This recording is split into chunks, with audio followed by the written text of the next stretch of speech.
gracias a los corazones de Jesús y de María, tenemos una nueva oportunidad de estar junto a ti.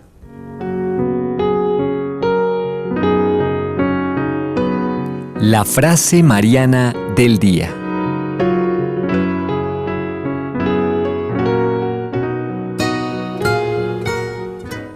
Y continuamos con San Luis María Griñón de Montfort. Nos dice, en el bautismo no nos damos a Jesucristo por manos de María, al menos expresamente, ni hacemos entrega a Jesucristo del valor de las buenas obras, quedando después del bautismo enteramente libres para aplicarlas a quien queramos y o reservarnos para nosotros mismos este fruto de las buenas obras. Pero por esta devoción se da uno al Señor expresamente por las manos de María y entrega el valor de todas sus buenas obras. Es un punto fundamental, es, podríamos decir, un amor heroico, ¿por qué no? Un saludo cordial para todos los amigos que nos siguen a través de los distintos medios, a través de las ondas de la amplitud modulada, 1180 en la ciudad de Lima, 720 en la ciudad de Cusco, 590 en la ciudad de Arequipa, canal 27 UHF, tanto en la ciudad blanca como en la ciudad imperial. También para los que nos siguen en YouTube, nuestras páginas web en www.nsetv.com, www.nsradio.com y nuestros canales en YouTube. NSETV Radio, NSETV Perú. También algunos nos siguen en nuestros Face, NS Radio, NSETV. El hashtag para poder ubicarnos es NSE junto a ti. Y otros lo hacen a través del portal de Gloria TV. Saludo cordial para todos. También agradecemos la asistencia técnica de Juan Carlos Uscamaita, que está hoy en los controles. Y en este espacio de trabajo estaremos acompañándoles el padre Andrés Gutiérrez y quien les habla, Randy Brunello. Empezamos un poquitito más tarde por un problema técnico, pero bienvenido, padre. Gracias por estar con nosotros. Muchas gracias, como siempre. Es un gusto compartir pues este espacio con tanta gente que nos escucha y se interesa por estos temas. Así es. Seguimos y ya creo que hoy estaremos terminando estas 10 respuestas del cardenal Caffarra, que como ven nos ha llevado a tener más tiempo de lo que esperábamos, pero es muy bueno tomarnos tiempo y poder reflexionar en estos temas, porque son temas que muchas veces, incluso hasta nuestros mismos hijos nos plantean, y uno dice, ¿y ahora qué le respondo?, ¿no? Sí, son como temas básicos de la fe, de la vida cristiana, de la vida en el mundo de los cristianos, en esta época tan turbulenta. Turbulenta, es una buena definición. Vamos a hacer una pausa. No pausa, ya estoy yo. Vamos al primer bloque, el santo del día, y enseguida nos metemos de lleno con la turbulencia de estas preguntas, con las respuestas de Cardenal Caffarra y el comentario que podemos tener aquí con nuestro querido padre Andrés. No se vayan, estamos junto a ti.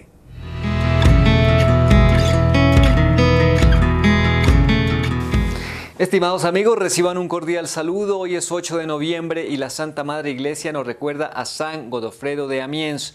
Obispo, nació en Soissons, Francia. Se desconocen datos de su familia e infancia. Debió profesar la fe cristiana puesto que ingresó en la abadía benedictina de Nugent. Al parecer fue abad, logró elevar y transformar la vida monástica e hizo de la abadía un notable centro espiritual que atrajo numerosas vocaciones. Por sus méritos se le consagró obispo de Amiens en 1104. Luchó con tenacidad para terminar con la simonía, comercio ilícito de las cosas espirituales, y con la corrupción del clero. Inconformes, el pueblo y el clero nulificaron su obra. Sintiéndose acosado y sin apoyo, huyó hacia la trapa de Chartreuse para dedicarse a la oración en la soledad. Sin embargo, al localizarlo se le obligó a reintegrarse a atender su diócesis y continuó solucionando problemas con prudencia y con justicia. Por lo anterior obtuvo fama de santidad, sin embargo, extenuado por el esfuerzo y enfermo, meses después muere en la abadía de San Crepín, en Soissons, donde se encontraba de paso en un recorrido misional. Muy bien, queridos amigos, hasta aquí nuestro santo para el día de hoy.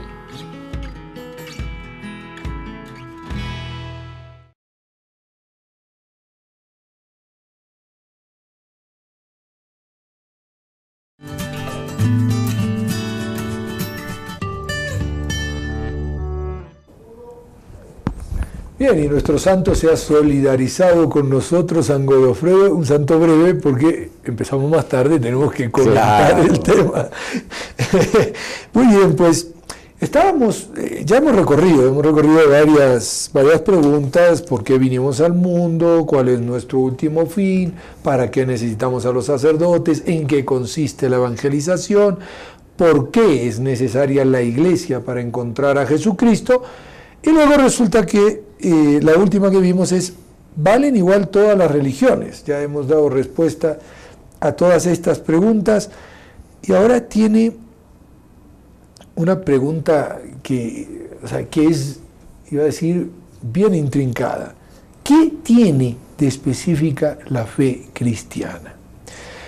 El cardenal Caffarra va a responder de una manera concisa. Dice: el cristianismo es una novedad absoluta porque afirma que Dios apareció en el tiempo, en la persona de Cristo, y que el hombre se salva en la eternidad, pero mediante una elección que él debe hacer en el tiempo mientras vive. No nos dejemos engañar por la retórica de la justicia, de los derechos y cosas similares. Son oropel, porque el Evangelio nace en el corazón del hombre en el momento en que, la noche de Navidad, 4 pastores, sucios y tal vez incluso malolientes, se asombraron de cómo Dios se ocupaba de ellos. En ese momento nació el cristianismo. Esta es exactamente la afirmación que define en su raíz el cristianismo y distingue la fe de la incredulidad, es decir, también la fe cristiana de cualquier otra fe religiosa, la fe en un resucitado de entre los muertos. Se es cristiano cuando se acepta este anuncio que Jesucristo está vivo hoy entre nosotros como persona única, irrepetible, como era antes de la muerte, en posesión ahora de una vida incorruptible.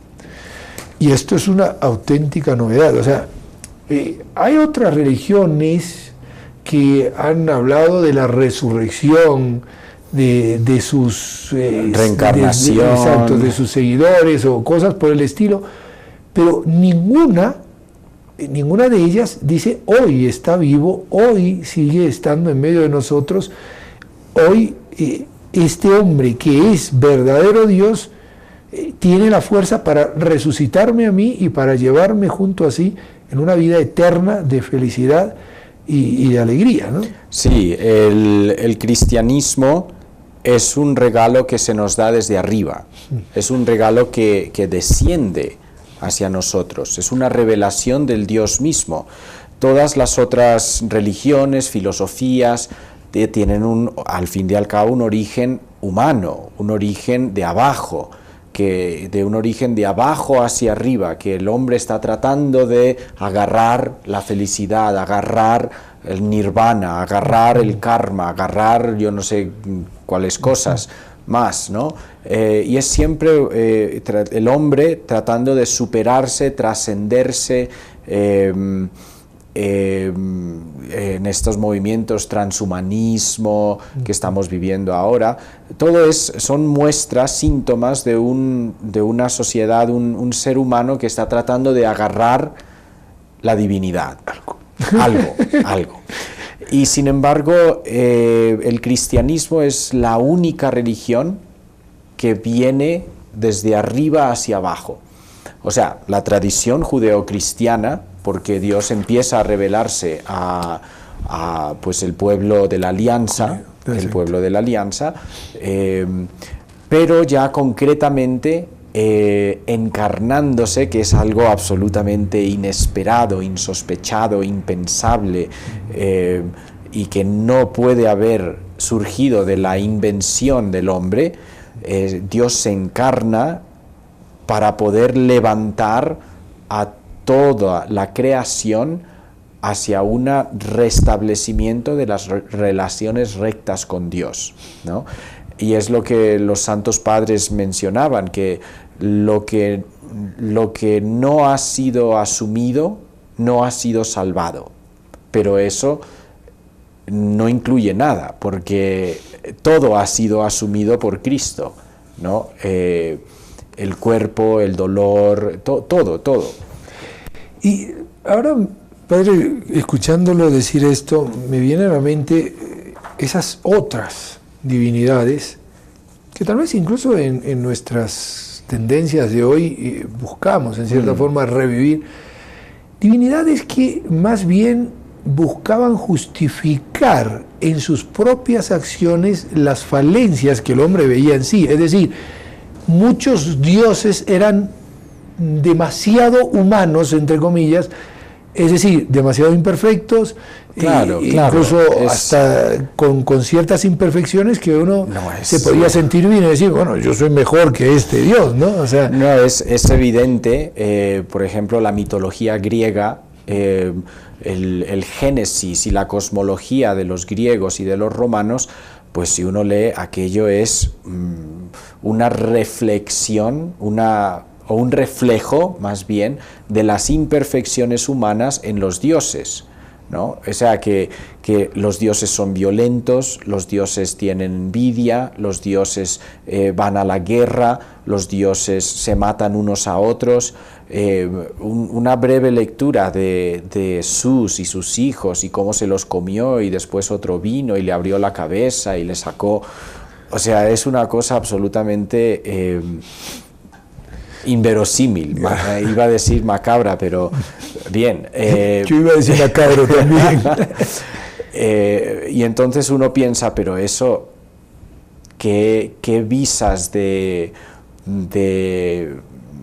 realidad puede tener una cosa así? Incluso de felicidad. O sea, ¿qué me trae a mí, qué me da a mí una divinidad de esa manera? Sí. Y sin embargo, justamente la novedad del cristianismo es que nos propone algo, o sea, una realización total. Sí, es una realización en la eternidad, pero es una realización completa. O sea, no hay ninguna otra oferta que se asemeje, porque no tiene tampoco visos humanos. Es decir, no vamos a ser felices a lo mundano o a lo humano, sino que vamos a ser auténticamente felices. Y eso en toda nuestra naturaleza humana, que incluye nuestra parte espiritual, pero también nuestra parte corporal, que es el cristianismo es la única religión que habla de resurrección, del mismo cuerpo, de la misma carne, que vamos a volver a recuperar a través del poder de Cristo nuestros cuerpos mortales, y se van a revestir de inmortalidad, y en ese estado de inmortalidad corporal pues vamos a disfrutar por toda la eternidad, a los que resucitan para la vida, ¿no? Que también hay una resurrección pues para el juicio, ¿no? Como dice claramente pues los evangelios y San Pablo, ¿no? Entonces sí, hay muchos elementos que irrumpen en novedad del cristianismo, catolicismo, porque también recientemente en los últimos siglos, pues algunas teologías protestantes se apartan un poquito de esta creencia o de cómo interpretar la creencia de la vida eterna, de lo que nos espera, de la resurrección de la carne. Muchos cristianos incluso ya no creen en la resurrección de la carne. Caramba. ¿No? Sí, o creen una cosa muy distinta. Joseph Ratzinger, el futuro Papa Benedicto XVI, pues uno de sus tratados de teología es la escatología, ¿no? Y la escatología es simplemente el tratado acerca de las cosas del fin, qué va a suceder. Y entonces él ahí pone, pues, cómo la teología protestante se aparta, y se tiene que apartar, porque como no acepta el purgatorio, como no acepta algunas otras dogmas de la fe, pues tiene que arreglarse para explicar esas lagunas y esos vacíos de alguna manera, y cae en una inconsistencia, cae entonces es curioso, el toque de piedra del cristianismo, que es la resurrección de la carne, pues muchas teologías protestantes pues ya no lo creen. Me viene a la mente lo que comentamos alguna vez con usted, que fue justamente el toque que terminó con el discurso, el mejor discurso de San Pablo en el Areópago. Resurrección de los muertos, otro día te vamos a escuchar. Sí. O sea, era una novedad incluso hasta escandalosa, ¿no? Absurda, porque como que el cuerpo, si es lo más mortal, lo más débil, lo más enfermizo, lo más pasajero que existe, entonces siempre había alguna creencia de que, bueno, el espíritu algún sitio va, la conciencia algún sitio irá, ¿no? Porque el ser humano siempre ha creído en el más allá, ¿no? Desde los tiempos más tempranos, pero cuando se habla de resurrección de la carne, aquello ya es demasiado. Entonces pues es novedad. Es una auténtica novedad y yo creo que hoy mismo incluso sigue siendo novedoso, porque para muchos que se manifiestan agnósticos o sencillamente ateos, el hecho de que el cristianismo diga: este mismo cuerpo que poseo va a estar acompañándome, en cierta forma es como decir, bueno, pero si esto se termina, si después de esto no hay nada, o sea, ¿qué es lo que esperan ustedes? Encima también que hasta los huesos resuciten. O sea, sí, y yo me atrevería a hacer la reflexión de que, bueno, esas personas y la cultura, la sociedad en que vivimos, que ayudar y halagar al cuerpo está tan socorrido, está de moda. Tan de moda. El culto al cuerpo. Cada vez tenemos más gimnasios, cada vez tenemos más salas de cirugías estéticas. Es increíble. El médico que más dinero gana es el cirujano plástico. Claro.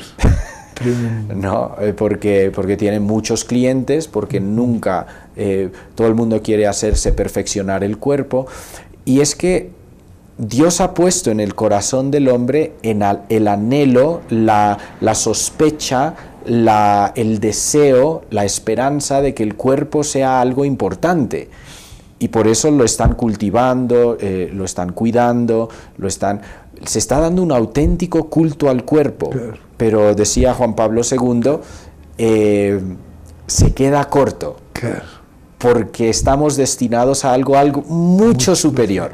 Fíjese, y ahora pensando en lo que usted dice, me viene a la mente tanta lucha con las cirugías plásticas, con las cirugías estéticas, para que el cuerpo siga permaneciendo joven, ¿sí?, exteriormente. Y no nos damos cuenta que cuando nos muramos, este cuerpo va a resucitar en su plenitud, es decir, vamos a ser jóvenes eternamente. Sí. Y es una cosa que me llamó la atención de algo que también tocamos alguna vez en un programa, de un niño que vuelve a la vida, o sea, muere y vuelve a la vida, y le dice: he visto a tu papá y te manda saludos. Y claro, el padre del niño se queda y le muestra una foto del abuelo y dice: no es así. Y entonces empieza a buscar fotos del abuelo y le muestra cuando el abuelo era joven, que se había casado, y le dice: mira, este es. Y el padre se queda asombrado y dice: porque en el cielo todos son jóvenes. Sí, es que es el cuerpo glorioso ya de Jesucristo es el prototipo. Ahí está. Y por algo muere a los 33 años, ¿no? Es el prototipo y recibe su cuerpo glorificado de 33 años. ¿no? Eso no quiere decir que todos van a tener 33 años, es evidente, pero es la una plenitud de la persona. Sí. Fíjese que esto también me trae ahora que usted dice esto, la Santísima Virgen María, que creemos que está en cuerpo y alma en el cielo, cuando se presenta, siempre se presenta con cierta juventud. Sí, o sea, así es. No aparece una mujer mayor porque se supone que cuando tiene el tránsito hacia el cielo ya estaba cerca de los 70 años, 60 y tantos años. Pero uno se sorprende cuando los niños de Fátima, por ejemplo, dicen era una jovencita, ¿no? Santa Bernadette, una niña casi la categoriza, sí. Efectivamente, este dogma de nuestra fe, y lo recitamos cada vez que recitamos el credo, creo en la resurrección de la carne, ahí está, es un desafío para que le demos al cuerpo su justa atención. Exacto. No demasiado, porque nos espera algo mucho superior, muy superior, muy superior. Incluso en esta vida, pues hay que moderarlo al cuerpo, ¿no? Porque nos puede llevar por delante, ¿no? Muchos santos han tenido esa experiencia y llaman al cuerpo, pues, su borrico, sí. San Francisco de Asís sin llegar a un dualismo en el que se piensa que el cuerpo es algo malo, que es material, que lo único que vale es el espíritu, pero es ese punto medio de cuidar el cuerpo, pero no sobre mimarlo. Exacto. Porque Dios nos tiene prometido una estancia inmortal. Yo creo que muchos aquí deben estar asombrados diciendo, wow, yo no sabía todas estas cosas. Vamos a quedarnos con este sabor alegre, con este sabor, para pasar en el siguiente bloque a la próxima pregunta. Hacemos una breve pausa y enseguida retornamos junto a ti.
Y ya estamos nuevamente junto a ti y vamos a la octava pregunta. Dice, ¿cómo nos confunden el mundo y Satanás? Esto es un punto fuerte. Cardenal Cafarra responde de la siguiente manera, Mis queridos catecúmenos están tomando como respuesta una homilía que ha hecho en una vigilia de Pascua. Está tomado de ahí. Dice, el bautismo que recibiréis no os sacará de la mentalidad del mundo. Deberéis tener siempre mucho cuidado para no adaptaros a ella, renovando continuamente vuestra mente en la escucha de la palabra de Dios que os enseña la Iglesia. Nutriros diariamente con ella, sed siempre dóciles y fieles al magisterio de la Iglesia, y estaréis libre de todo conformismo, conformarse con la idea del mundo.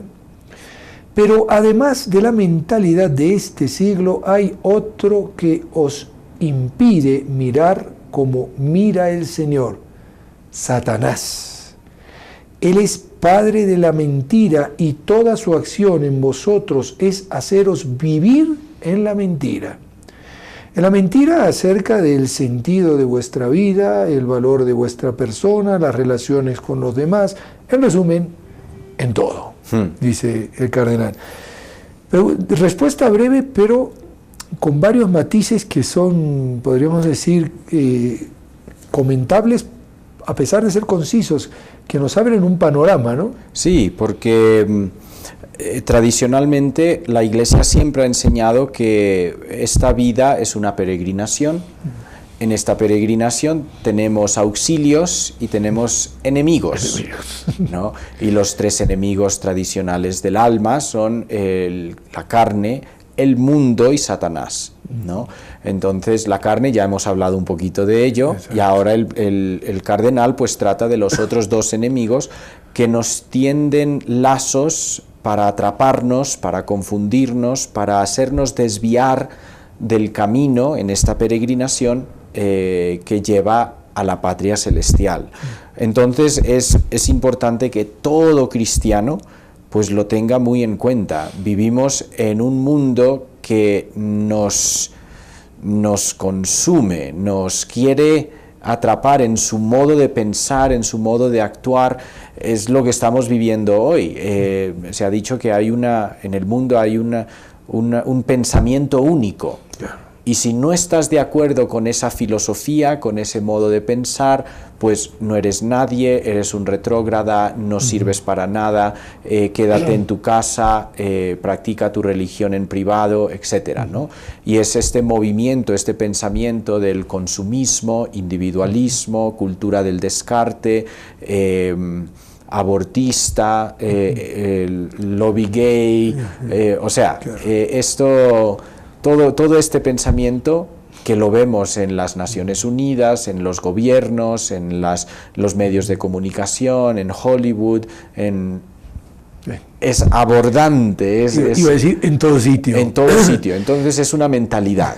Y me viene, ahora escuchándolo, me viene a la mente justamente, estamos preparándonos para una marcha, para un plantón en distintas ciudades de todo el Perú. Va a ser este 15 de noviembre y justamente es contra una de esas tendencias mundanas que más fuerza tiene, que justamente la del pensamiento único, la de la ideología de género. Sí, así es. ¿Estás de acuerdo conmigo? Fenomenal. Sí. ¿No estás de acuerdo conmigo? ¿Qué es lo que siempre ha pasado? Sí. O sea, veamos la Revolución Francesa. Libertad, igualdad y fraternidad. Excepto... Para que pienses como yo, tienes libertad. Sí. Para que seas igual a mí, tienes libertad. Para que seas mi hermano, tienes libertad. Y si no quieres, te corto la cabeza. Sí, eso. Así de sencillo. En esto es lo mismo. Todavía no está la guillotina, todavía. Sí. Pero nos guillotinan de muchas otras formas, como usted decía, ¿no? No, es un ataque a la fama, un ataque a la persona, un ataque en los medios de comunicación, en las redes sociales, y eso efectivamente puede guillotinar una carrera, un empleo. Es increíble la presión que ejerce este pensamiento único y sus seguidores a todo nivel institucional e internacional, ¿no? Entonces ese es el mundo. Ese es el mundo. Padre, ahora yo tengo una pregunta. O sea, dentro de este pensamiento único, concretamente ideología de género, hay parte también de la mentira, es decir, el demonio se mete también en todo esto. Justo iba a decir, sí, están muy interrelacionados, ¿no?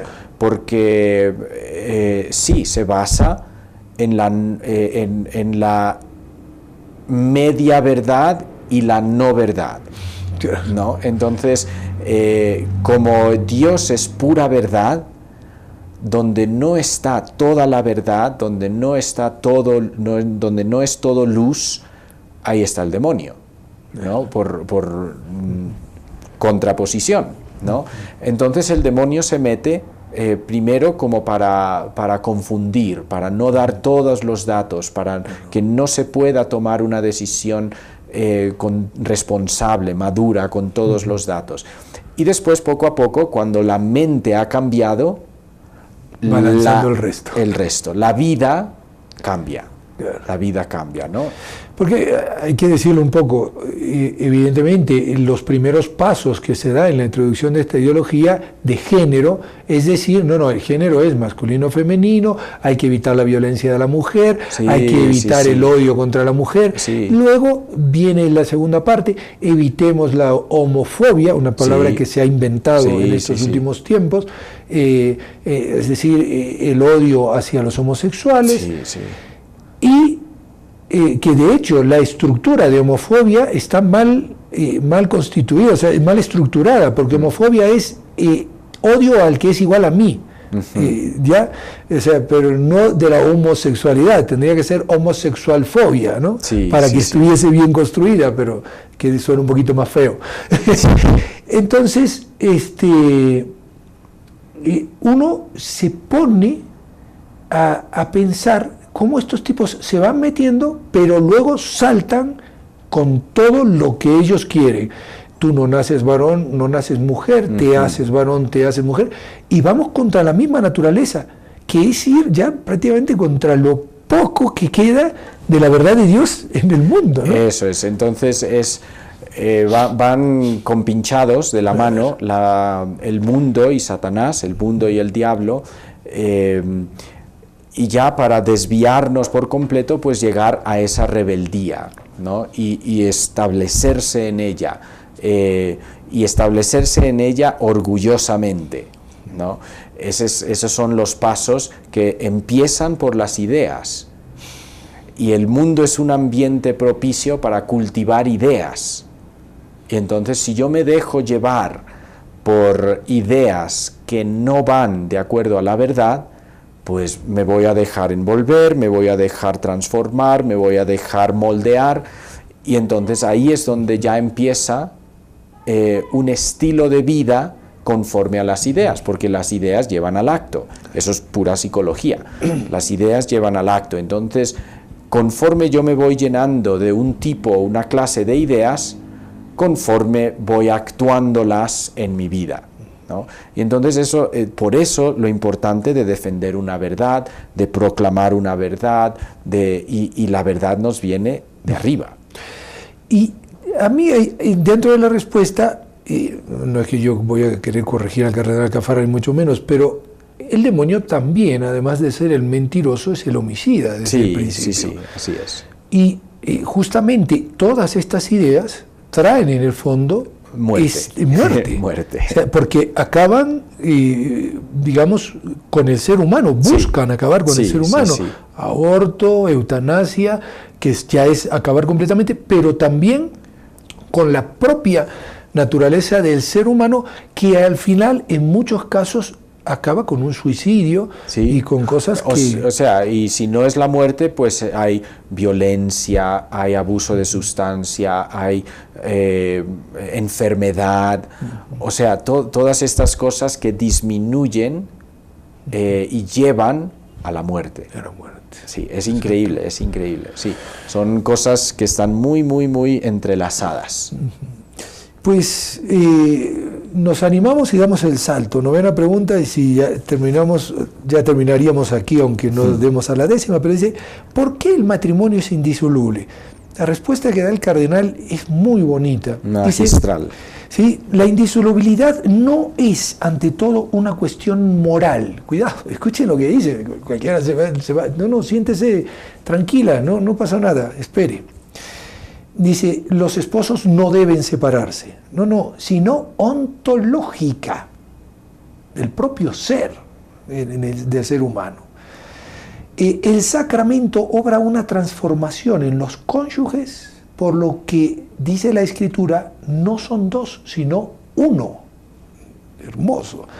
Como efecto del consentimiento matrimonial se consigue en realidad permanente, una realidad permanente que transforma la propia persona de los dos esposos en una realidad al convertirlos en signo real de la unión de Cristo con la Iglesia. Hermoso, pero todavía queda un párrafo. Dios tiene una idea del matrimonio que ha grabado con su mano creadora en la misma constitución de la persona humana. No se debe pensar en la idea que el Creador tiene del matrimonio como una ley a la que el hombre debe someterse, o como un ideal hacia el que debemos tender. No es una ley moral, tampoco es un ideal, sino que es la misma íntima verdad de la persona humana. Tremendo, es decir, aquí no hay imposiciones. Esto es así porque es así. Es que estamos programados así.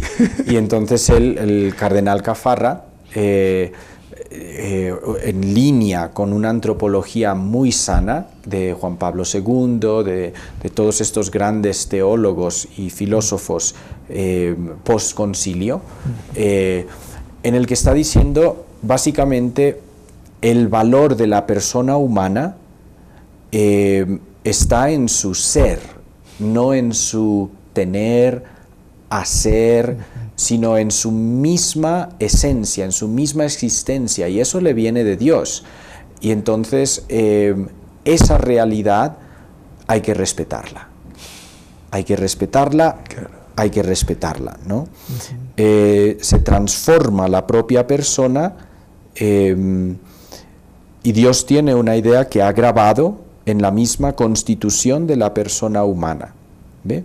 Por eso no es una ley moral ni es un ideal, sino que es lo que respeta la dignidad de la persona humana. Es decir, y viene mi pregunta. En el momento en que yo pienso en el divorcio, o en una unión de hecho, o incluso en una unión homosexual, estoy saliéndome de la línea, no de lo que Dios me manda, sino de lo propio mío, de lo que soy, como ser humano. De lo que soy. Sí, de lo que soy. Entonces, ¿por qué? Porque ese divorcio, esa convivencia, esa unión homosexual no me puede realizar, no me puede llenar de amor. Pero entonces, ¿usted qué quiere decirme? ¿Que dos personas convivientes no pueden amarse plenamente? No son el reflejo del amor que existe en la Santísima Trinidad. Dios es amor. Y estamos creados para el amor. Entonces, solamente el matrimonio indisoluble refleja la realidad de lo que Dios es. El auténtico amor. Del auténtico amor. Todo lo demás son oropel. Oropel. Para pensarlo, oropel. O sea, nos estamos dejando llevar por el oropel y estamos dejando de lado el oro. Y a esto lo llamamos modernidad. Sí, que es lo que a mí más me trastorna muchas veces cuando tengo que escuchar esas sartas de palabritas que uno dice, pero tú vas a decirme que eres moderno, progresista, porque estás haciendo una cosa que hacían incluso en siglos antepasados, de antaño, y que hemos logrado superar a través de una auténtica civilización. Es tristísimo lo que estamos viendo. Si siempre tratamos de retornar a la esencia, ¿no? A la persona humana, al amor verdadero, a lo que significa el amor, es que la persona humana está creada para amar y para dejarse amar, y para que le amen. Y solo un matrimonio indisoluble es el lugar adecuado, respetuoso, de la dignidad propia de la persona humana. O sea, decía Juan Pablo II, solo el amor es la respuesta adecuada de cómo tratar a la persona humana. No, solo el amor es la respuesta adecuada, ¿no? Porque todo lo demás, las cosas, pues tienen valor. Y entonces yo intercambio, compro, vendo, uso. Esa es la respuesta para las cosas, usarlas, pero la respuesta para las personas es amarlas. Yo no sé cuál será la respuesta para el tiempo, pero siempre nos hace lo mismo. Yo me quiero quedar con esta idea que ha dicho, es hermoso. Las cosas, usarlas, las personas, amarlas. Pero amarlas en el amor de Dios. En el amor de Dios, claro. No en el besito y el abrazo, y este amor de telenovela que hoy nos muestran, ¿no? Eso es. Y un amor que es donación total, por eso el matrimonio necesita forzosamente ser para toda la vida, indisoluble. Tenemos reportes de sintonía. Mire, la 10ª pregunta va a ser todo un programa, porque hemos escuchado al padre en su testimonio en algún otro programa. El tal vez no lo sabe, pero nosotros hemos aprovechado el testimonio que usted dio en Colombia y nos ha estado acompañando a pesar de no estar aquí. Y creo que esta pregunta usted la puede responder muy bien desde la experiencia de su propia familia. ¿Es posible educar cristianamente a los hijos? Eso sigue en el próximo capítulo. Así que si quieren escucharlo, el próximo jueves, Dios mediante, si tenemos al Padre aquí, estaremos respondiendo a esta pregunta largo y tendido. Ahora vamos a los reportes de sintonía, porque me interesa que todos los que han reportado su sintonía. Luis Bardales Hoyos pide por la salud y trabajo de su sobrina Kiara Vanessa Cáceres Bardales y Silvia Bardales Hoyos, y por la salud de toda su familia. Claide Chaparro reporta su sintonía y pide por los bebés en peligro de ser abortados, por la santidad de los sacerdotes, las almas del purgatorio, los enfermos de oncología, por el matrimonio de sus hijos, por la paz de Siria y del mundo, por los inmigrantes, por los seminaristas de nuestro seminario San Antonio Abad y de las demás familias religiosas que hay en nuestra diócesis, y por el equipo de NCE y por la conversión de su familia. Bueno, y Claide deja una pregunta que ya la hizo y que no la hemos respondido. Y ha dicho yo que le iba a responder con usted. El próximo programa vamos a responder la 10ª pregunta y esta, padre. ¿Qué es la religión? Es una pregunta que la señora Claide nos ha dejado y yo la dejé justamente para poder responderla con usted. Ya, bien. Así que el próximo programa vamos a responderle a doña Claide qué es la religión. Bien. Muy bien, y con todas estas intenciones nos vamos a poner en la presencia del Señor y a pedirle a la Virgen Santísima que nos ayude para poder llevar adelante todos estos consejos que hemos tenido en el programa.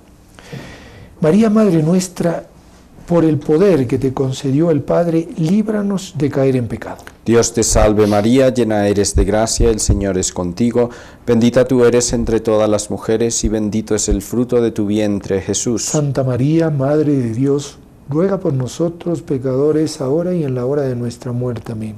María, Madre nuestra, por la sabiduría que te concedió el Hijo, líbranos de caer en pecado. Dios te salve María, llena eres de gracia, el Señor es contigo, bendita tú eres entre todas las mujeres y bendito es el fruto de tu vientre, Jesús. Santa María, Madre de Dios, ruega por nosotros pecadores, ahora y en la hora de nuestra muerte. Amén. María, Madre nuestra, por el amor con que te colmó el Espíritu Santo, líbranos de caer en pecado. Dios te salve María, llena eres de gracia, el Señor es contigo.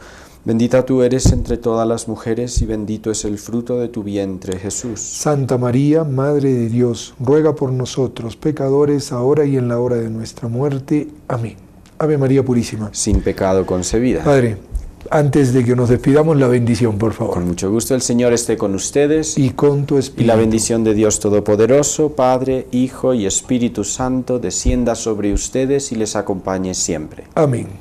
Gracias, Padre, por haber estado con nosotros. Bien, y acuérdese, gusto. en la próxima tenemos dos preguntas. ¿Es posible educar cristianamente a los hijos hoy? Y la otra es, ¿qué es religión? Esa es más fácil, esa va a salir. Pues muy bien. Y a todos ustedes darle las gracias por habernos acompañado. Volver a agradecer a Juan Carlos Uzcamaita, que ha hecho posible que este programa esté al aire. Y recordarles, en el fondo son los corazones de Jesús y de María que siempre quieren estar junto a ti.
Aun cuando arrecia el mar, te alabo en verdad.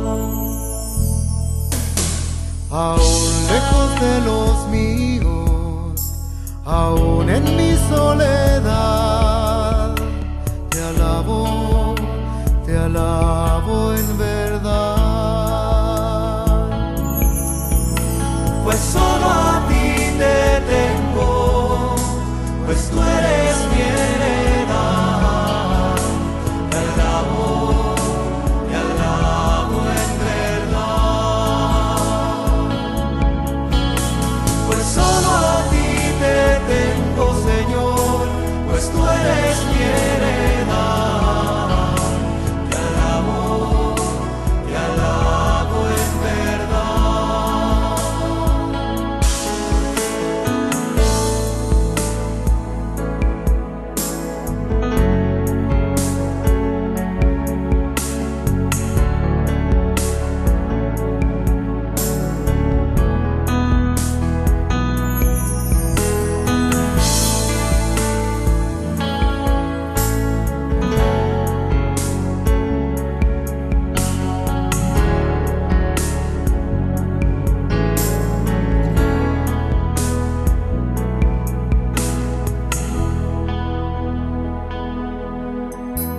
Aún sin muchas palabras, Aunque no sé alabar, te alabo en verdad. Pues solo a ti te tengo, pues tú eres mi heredad. Te alabo en verdad. Pues solo a ti te tengo, Señor.